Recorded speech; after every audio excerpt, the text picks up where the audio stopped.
Burj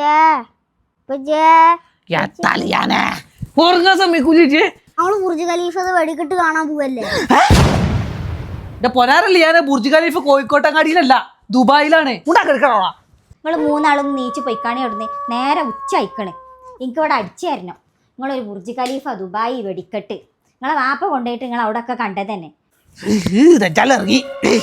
2 കൊല്ലായിട്ട് ഊട്ടിക്കും മൈസൂർക്കും പോവാൻ ഞാൻ പിന്നാലെ നടക്കണം. അത് ഇന്നേ വരെ നടന്നിട്ടില്ല. അപ്പോഴാണ് നിങ്ങളൊരു ദുബായി നീച്ച് പോയി പല്ലേക്ക് ലിയാനെ.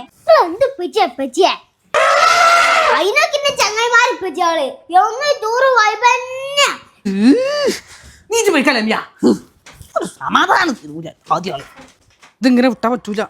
കുട്ടിയാക്കൊന്നും ഒരു വില ഇല്ലാതെ മനസ്സിലാ. കേട്ടിയൊക്കെ ആണെങ്കിൽ പണ്ടായില്ല. ഇതിനൊരു തീരുമാനമാക്കണം, അല്ലെങ്കിൽ നടക്കൂല. അവസാനം വീട്ടിൽ നിന്ന് പുറത്താവും, പട്ടാള ഭരണമാവും വീട്ടിൽ. Hello, good morning sir. Good morning. Flysiana travels അല്ലേ? അതെ, ഫ്ലൈസിയാന ട്രാവൽസ് ആണ്. അല്ല, നിങ്ങൾ മറ്റേ ദുബായിൽ ബുർജ് ഖലീഫിന്റെ പാക്കേജ് ഒക്കെ ചെയ്യണ്ടാ? അതെ, നിങ്ങളുടെ ബജറ്റിനനുസരിച്ചുള്ള ദുബായ് പാക്കേജ് നമ്മൾ സെറ്റ് ചെയ്ത് തരും. ദുബായ് മാത്രമല്ല, വേറെ കുറേ കൺട്രീസ് നമ്മൾ ചെയ്യുന്നുണ്ട്. ഒരു 4 ദുബായ് പാക്കേജ് വേണം ബുർജ് ഖലീഫിന്റെ. ഇന്ന് വൈകുന്നേരം കിട്ടുമോ? അയ്യോ സർ, വിസയൊക്കെ അടിച്ചിട്ടുണ്ടേ. മിനിമം ഒരു 2 ഡേയ്സെങ്കിലും എടുക്കും കേട്ടോ. എന്നാൽ പിന്നെ 2-3 ദിവസം എന്താ വെച്ചാൽ കാട്ടിക്കാണ് പെട്ടെന്ന് റെഡിയാക്കി. ഇതിന്റെ അഭിമാനത്തിന്റെ പ്രശ്നമാണ്, പൈസ ഒന്നും നമുക്കൊരു വിഷയമല്ല. ഇനി ഇതുകൊണ്ട് ഞാനാണ് തൊലിഞ്ഞു പോവാണെങ്കിൽ തൊലിയട്ടേ നിൽക്കും.